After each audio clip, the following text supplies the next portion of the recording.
So இந்த வீடியோவில் வேலூரில் நடந்த ஒரு உண்மையான திகில் சம்பவத்தை பற்றி தாங்க பார்க்க போகிறோம். ஸோ இந்த வீடியோ கண்டிப்பாக இன்ட்ரெஸ்டிங்காக த்ரில்லிங்காக இருக்கும். ஸோ மறக்காமல் ஹெட்செட் போட்டுக்கோங்க. அண்ட் நான் உங்கள் Surya and welcome to the toss.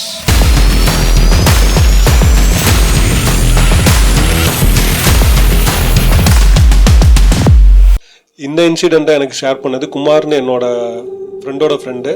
So அவர் எனக்கு ஷேர் பண்ணார், நான் உங்களுக்கு அதை ஷேர் பண்ணுறேன். ஸோ இந்த குமார் பற்றி சொல்லணும் அப்படின்னா அவரோட நேட்டிவ் வந்து வேலூர் தாங்க. வேலூரில் பக்கத்தில் ஒரு சின்ன கிராமம். இந்த இன்சிடெண்ட் வந்து அவருக்கு நடந்ததான்னு கேட்டால் அவரோட தாத்தாவுக்கு ஒரு 28-30 வயசு இருக்கிறப்போ நடந்த இன்சிடெண்ட் தான் இது. ஸோ இவர் ஒரு நாள் அவங்களுக்கு நேட்டிவில் இருக்கிற வயலுக்கு எங்கேயோ ஏதோ வேலைக்காக போயிருக்காங்க. ஸோ அந்த டைமில் தாத்தா வந்து அவர்கிட்ட ஷேர் பண்ணியிருக்காரு. ஸோ அதை பற்றி தான் இன்றைக்கி பார்க்க போகிறோம். ஸோ இவரோட தாத்தா பற்றி சொல்லணுன்னா அவங்க தாத்தாவோட பேர் வந்து கருப்பன் சொல்கிறாரு. ஸோ இவருக்கு வந்து கபடிலாம் விளையாடுவாங்க பார்த்தீங்களா. இந்த திருவிழா வச்சாங்கன்னா திருவிழா முன்னாடி ஒரு கபடி மேட்ச் வைக்கிறது, இல்லை கிரிக்கெட் மேட்ச் வைக்கிறது, அந்த மாதிரி வந்து ஒரு சில ஊரில் வந்து கபடி மேட்ச் வைப்பாங்க. ஸோ அது பார்க்குறதுக்கு வந்து ரொம்ப இன்ட்ரெஸ்டாக இருப்பாங்க. அப்போலேருந்தே அவருக்கு இதில் இன்ட்ரெஸ்ட் இருக்குது. பசங்க எங்கேயாவது வந்து வேறு ஒரு ஊருக்கு வந்து கபடி விளையாட போகிறாங்கனாலும் இவரும் அவங்க கூட சேர்ந்து போயிடுவாருங்க. போயிட்டு பார்த்துட்டு ரிட்டன் வீட்டுக்கு வந்துடுவார். ஸோ அப்படி இருக்கிறப்ப ஒரு 28-29 ஒரு 30 வயசு இருக்குன்னு வச்சுக்கோங்க. அந்த டைமில் வந்து இவருக்கு மேரீட் ஆகி ஒரு குழந்தை இருந்திருக்குது. ஸோ இந்த கருப்பன் அப்படின்றவர் வந்து ஆஃப்டர் மேரேஜும் இதே கண்டினியூ பண்ணிட்டு இருந்திருக்காங்க.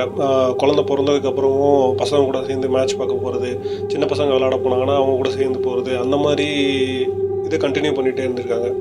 என்னதான் ஒய்ஃபுக்கு வந்து இஷ்டம் இல்லை அப்படின்னாலும் மிச்ச விஷயத்துலலாம் அவர் கரெக்டாக இருக்கவும் அதாவது ஃபேமிலி பார்த்துக்கிறது இந்த மாதிரி இருக்கவும் ஓகே போயிட்டு வரட்டும் கொஞ்சம் அப்படின்னு சொல்லி அவங்கள ஃப்ரீயாக விட்டுருவாங்க. ஸோ இப்படி இருக்கப்போ தான் அவங்க ஊருக்கு பக்கத்தில் இருந்து ஒரு 5 கிலோமீட்டர் தள்ளி இருக்க ஒரு ஊரில் கபடி மேட்ச் வைக்கிறாங்க. ஸோ இந்த கபடி மேட்ச்லாம் பொதுவாக பார்த்தீங்கன்னா நைட் டைமில் தான் வைப்பாங்க. இந்த விஷயம் வந்து இவங்க கருப்பன் ஊரில் இருக்கிற எல்லா பசங்களுக்கும் தெரியவும் ஸோ அவங்களும் பிளான் பண்ணுறாங்க. எப்பவும் போல் இந்த மாதிரி அரேஞ்ச் பண்ணிட்டு ஆட்டோ ரெடி பண்ணிட்டு இந்த மாதிரி கிளம்பிடலாம், எல்லாம் கரெக்ட் டைமுக்கு வந்துடுங்க, ஒரு 1 hour முன்னாடிக்கா போயிடலாம். அந்த மேட்ச் ஸ்டார்ட் ஆகிற டைம் பார்த்தீங்கன்னா 11 மணி ஸ்டார்ட் ஆகும்னு சொல்லியிருந்தாங்க. ஸோ இவங்க 1 hour பிளான் பண்ணி 10 மணிக்கெலாம் நம்ம அங்கே இருக்கிற மாதிரி கிளம்பி போயிடலாம். ஸோ அதுக்கு முன்னாடியே எல்லாம் ப்ரிப்பேர் ஆகிட்டு வந்துட்டிங்கன்னா நம்ம அங்கே போய்ட்டு ப்ராக்டிஸ் எடுத்துகிட்டு அதுக்கப்புறமேட்டுக்கு மேட்ச் விளாட்லான்ற மாதிரி பிளான் பண்ணுறாங்க. ஸோ இந்த கருப்பன் அப்படின்றவர் ஊருக்குள்ளே இருக்கிற ஒரு ரைஸ் மில்லில் தாங்க வேலை பார்க்குறாரு. ஸோ இவர் வந்து அங்கே லோட் மேனாக தான் வேலை பார்த்துட்டு வராரு. இவர் வேலைக்கு போனார் அப்படின்னா ஈவினிங் ஒரு 6:30 இல்லை ஒரு 7 o'clock இல்லை வீட்டுக்கு ரிட்டர்ன் ஆகிடுவார். சரி ஓகே, ஸோ அதனால் வந்து நானும் வரேன் அப்படின்ற மாதிரி சொல்லியிருந்தார், சேர்ந்து போயிடலாம் அப்படின்ற மாதிரி. ஸோ பட் அன்னைக்கு வந்து இவர் வேலைக்கு போகிற அன்னைக்கு எக்ஸ்ட்ரா லோட் ஏற்றணும், வேறு எங்கேயோ வெளியில் போகுது அப்படின்ற மாதிரி சொல்லவும் இவர் எக்ஸ்ட்ரா டைம் ஒர்க் பண்ணுற மாதிரி ஆகுது. எப்படியும் ஒர்க்கு பார்த்தீங்கன்னா ஒரு 10-11 மணி வரைக்கும் ஆகலாம், நீ இருந்து முடிச்சு கொடுத்துருப்போன்னு சொல்லிட்டு அங்கே சொல்லிடுறாங்க. ஸோ இவரும் அதை தவிர்க்க முடியாது இல்லையா. ஸோ அதை பண்ணி கொடுத்துட்டு போயிடலாம், அவங்க போனால் போட்டோம் நம்ம பின்னாடி போய்க்கலாம் அப்படின்ற மாதிரி இவர் நினச்சிட்டு ஒர்க் பண்ண ஸ்டார்ட் பண்ணிடுறாரு. இன்றைக்கி நைட்டு ஒரு 9:30 அந்த டைம்லலாம் எல்லாம் கிளம்ப ஆரம்பிச்சிட்டாங்க. பட் இன்னும் இவர் வரவே இல்லை. ஸோ ஏன்னு விசாரித்தப்போ இது மாதிரி வேலை இருக்குது, அவர் பின்னாடி வந்துடுவார், நீங்கள் போங்கன்னு சொல்லி இவங்களுக்கு தெரிய வருது. ஸோ இவங்க என்ன பண்ணுறாங்க, இப்போ எல்லா பசங்களும் சேர்ந்து ஆட்டோவில் ஏறிட்டு போயிடுறாங்க. இப்போ இந்த கருப்பன்றவர் ஒரு 10-10:30 வீட்டுக்கு வராருங்க. வீட்டுக்கு வந்துட்டு ஒய்ஃப்கிட்ட இந்த மாதிரி நான் சாப்பிட்டுட்டு இது மாதிரி போயிட்டு வரேன், பசங்களாம் போயிருக்காங்க, நான் போயிட்டு காலைல அவங்க கூட வரக்குள்ளே ரிட்டன் வந்துடுறேன் அப்படின்ற மாதிரி சொல்கிறாங்க. அவங்க இல்லை டைம் ஆகிடுச்சு, இதுக்கு மேலேயே நீங்கள் போகணுமா அப்படின்னு சொல்கிறாங்க. பட் இவருக்கு வந்து நான் முன்னாடியே சொன்ன மாதிரி அதில் ரொம்ப இன்ட்ரெஸ்ட் உள்ளவருங்க. ஸோ அதனால் இல்லை நான் போயிட்டு வரேன், பக்கத்து ஊர் தானே, கொஞ்சம் நேரம் தான் போயிடுவேன், வர்றப்போ நான் அவங்க கூட சேர்ந்து வந்துக்கிறேன் அப்படின்ற மாதிரி சொல்கிறாங்க. அவங்க ஒய்ஃபும் நீ சொன்னால் கேட்க மாட்டேன் அப்படின்ற மாதிரி சொல்லிட்டு ஓகே போயிட்டு வாங்க அப்படின்னு சொல்லிடுறாங்க. ஸோ இப்போ அவர் வச்சுருக்கிறது வந்து பார்த்திங்கன்னா சைக்கிள் தான். ஸோ அந்த டைமில் வந்து யார்கிட்டையும் பைக்லாம் அவ்வளோவா இருக்காது. சைக்கிளில் வந்துட்டு ரன்னிங்கில் இருக்கும் போது மட்டும் லைட் எரியும்ல, அந்த மாதிரி சைக்கிள்னால் இவர் வச்சுருந்தார். இவர் ஊரில் இருந்து ரோடு வழியாக போனோம் அப்படின்னா ஒரு 5 கிலோமீட்ரு, இதுவே வந்து ஷார்ட்கட் ஒன்று இருக்குது, அந்த ஷார்ட்கட் வழியாக போனோம் அப்படின்னா 3 கிலோமீட்டர் தான் வரும் அப்படின்ற மாதிரி இவர் யோசிச்சுட்டு நம்ம ஷார்ட்கட்லேயே போயிடலாம். ஆனால் அது வந்து கொஞ்சம் டேஞ்சரஸான இடம் தான் இவருக்கு தெரியும், இருந்தாலும் அது பழக்கப்பட்ட இடம்ன்றதுனால இவர் அந்த வழியாக போகிறதுக்காக முடிவு பண்ணுறாரு. ஸோ இவர் போகிற வழி பார்த்திங்கன்னா இவங்க ஊரோட அவுட்டரில் வந்து எல்லை கற்பன சாமின்னு சொல்லிட்டு ஒரு சாமி இருக்கும் போல், அந்த சாமியை தாண்டி தான் இவர் அந்த ஊர்லேருந்து வெளியூருக்கு போகணுன்னா அந்த ஷார்ட்கட் தான் இருக்குது. இன்னொரு வழி இருக்குது, அது பெருசாக போகணுன்னு அவசியம் இல்லைன்ற மாதிரி நம்ம அந்த வழியாகவே போயிடலாம் அப்படின்ற மாதிரி ஒரு முடிவு பண்ணிட்டு சைக்கிள் எடுத்துகிட்டு போக ஆரம்பிக்கிறாரு. இப்போ இவர் போயிட்டுருக்காருங்க. அதாவது ஊரில் உள்ள மெயின் ரோட்டில் ஊர் அவுட்டருக்கு போகிறதுக்காக போயிட்டுருக்கிறாரு. ஸோ கிராமம் இல்லையா, ஸோ ஒரு 8-9 மணி அந்த டைமுக்கெலாம் வந்து எல்லாமே படுக்க ஆரம்பிச்சிடுவாங்க. வெளியில் பெருசாக ஆள் நடமாட்டம்லாம் இருக்காது. ஸோ இவரும் தனியாக தான் போயிட்டுருக்கிறாரு. பெருசாக வந்து ஸ்ட்ரீட் லைட்லாம் கூட அப்போல்லாம் அந்தளவுக்கு இருக்காதுங்க. அதுவும் அது ரொம்ப குக்கிராமன்றதுனால அதெல்லாம் சுத்தமாக கிடையாது. ஸோ இவர் சைக்கிளில் இருக்கிற வெளிச்சத்தை வச்சு தான் அதை அங்கே பக்கத்து ஊர் வரைக்கும் போயாகணும்.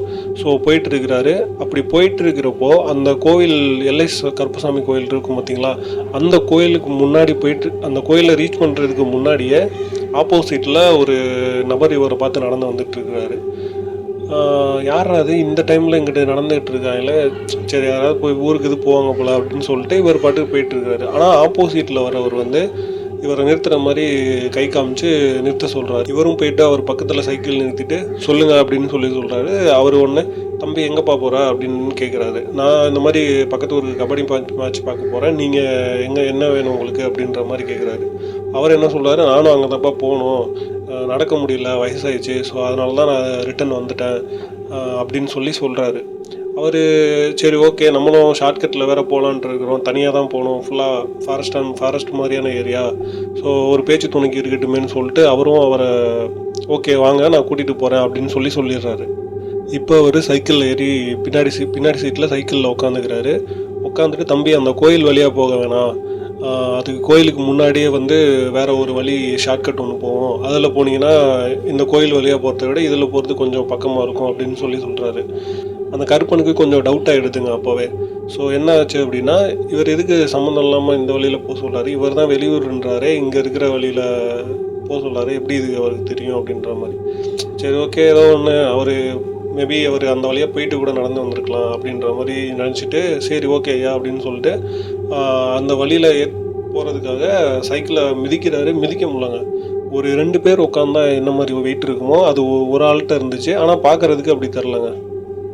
ஓகே அப்படின்னு சொல்லிட்டு நல்லா ஃபோர்ஸ் பண்ணி மிதிச்சுட்டு கிளம்பிட்டு அதே மாதிரி அவர் சொன்ன அந்த ஒத்தையடி பதக்குள்ளே சைக்கிள் போனோடனே ஒரு கொஞ்சம் தூரம் ஒரு கிலோமீட்டர் கிட்ட போயிருப்பாங்கங்க.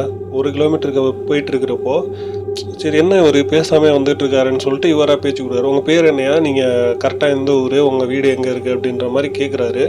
ஆனால் பின்னாடி இருந்து எந்த ரெஸ்பான்ஸுமே வரல. ஸோ என்ன ஒரு எதுவுமே பேச மாட்டேங்கிறாரு, ஒருவேளை தூங்கிட்டாரான்னு சொல்லிட்டு பின்னாடி திரும்பி பார்த்துருக்காருங்க. பின்னாடி திரும்பி பார்த்தா ஆளே இல்லை அங்கே, ஆனால் வெயிட்டு மட்டும் அப்படியே இருக்குது.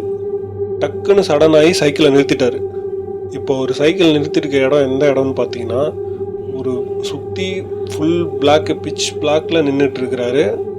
லைட்டாக அந்த விஷன் மட்டும், அதாவது அந்த லைட்டோட வெளிச்சம் இருக்கும் இல்லையா, சைக்கிள் உள்ள லைட்டும், அது மட்டும்தான் தெரியும்.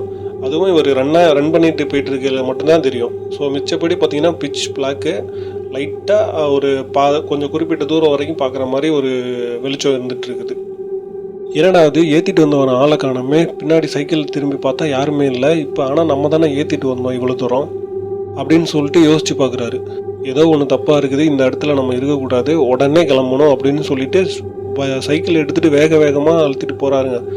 இவர் வேகமாக போக இவருக்கு பின்னாடி வந்து பயங்கரமான சிரிப்பு சத்தங்க, ஒரு ஆக்ரோஷமான ஒரு சிரிப்பு சத்தம் இவருக்கு பின்னாடி இருந்து கேட்டுகிட்டே வருது.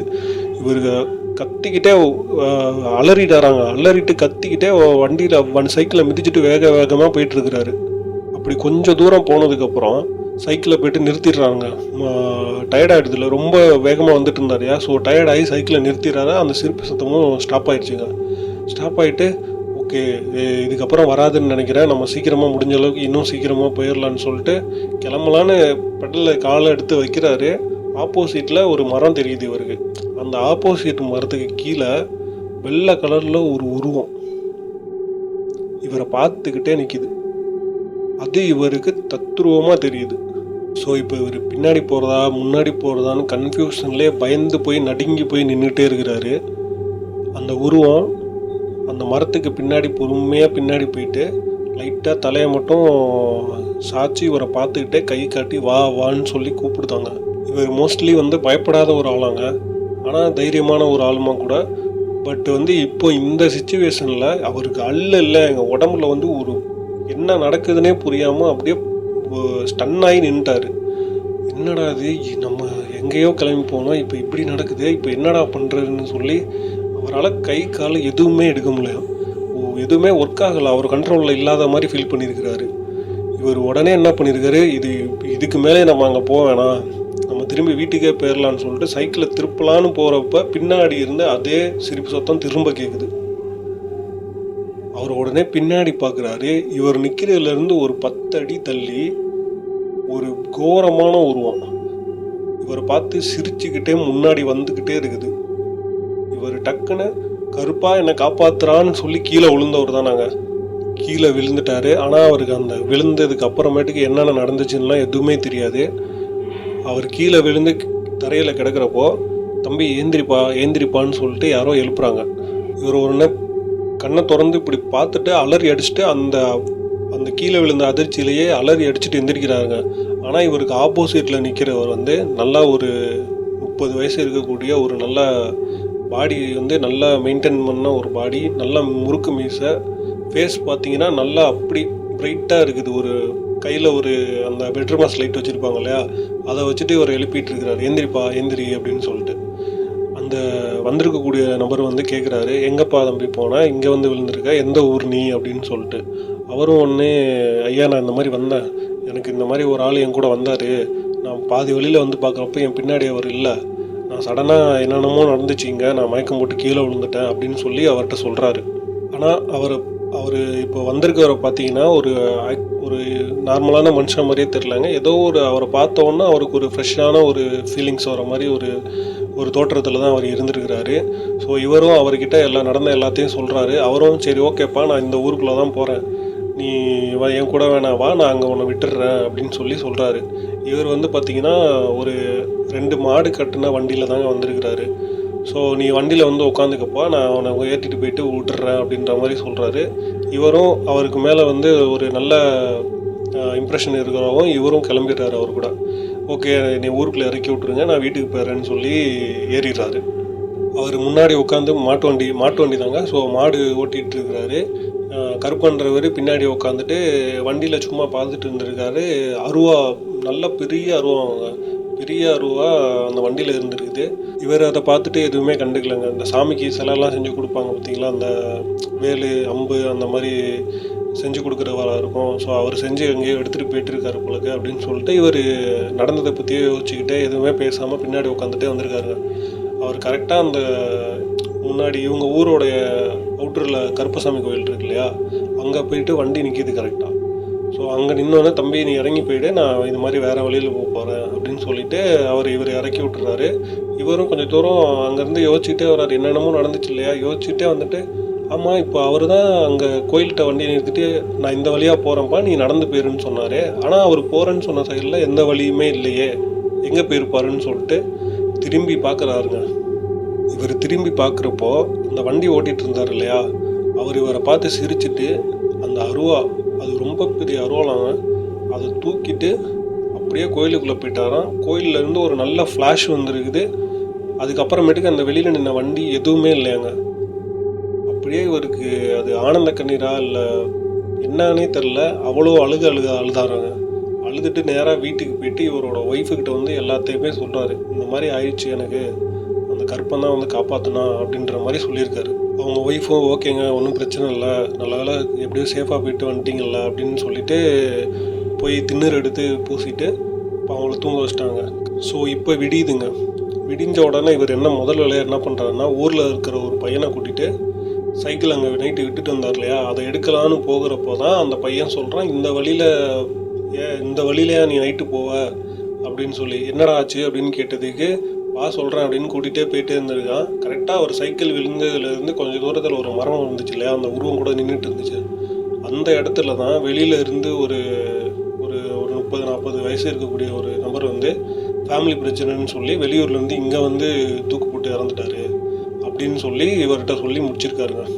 ஸோ இந்த வீடியோ இதோட முடிஞ்சிருச்சு. உங்களுக்கு த்ரில்லிங் மிஸ்டரிஸ் இந்த மாதிரி வீடியோலாம் பிடிக்கும் அப்படின்னா நீங்கள் சேனல் சப்ஸ்கிரைப் பண்ணி வச்சுக்கோங்க. இந்த வீடியோ பிடிச்சிருந்துச்சுன்னா லைக் பண்ணிக்கோங்க. அண்ட் நெக்ஸ்ட் வீடியோ பார்க்கலாம். இந்த இன்சிடெண்ட்டை என்னோட இப்போ ஒரு திருவிழா வைக்கிறாங்க அப்படின்னா அதுக்கு முன்னாடி நாளோ இது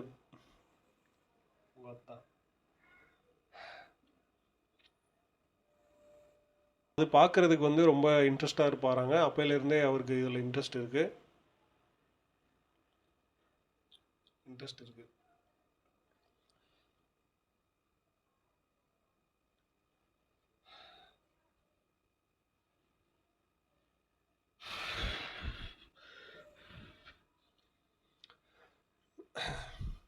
நான் நைட்டில் தான் நடக்கிற மாதிரி அந்த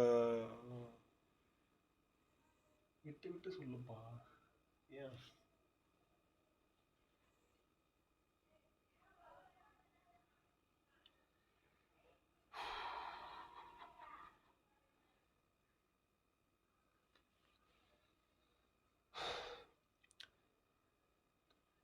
இப்படி இருக்கப்போ தான் அந்த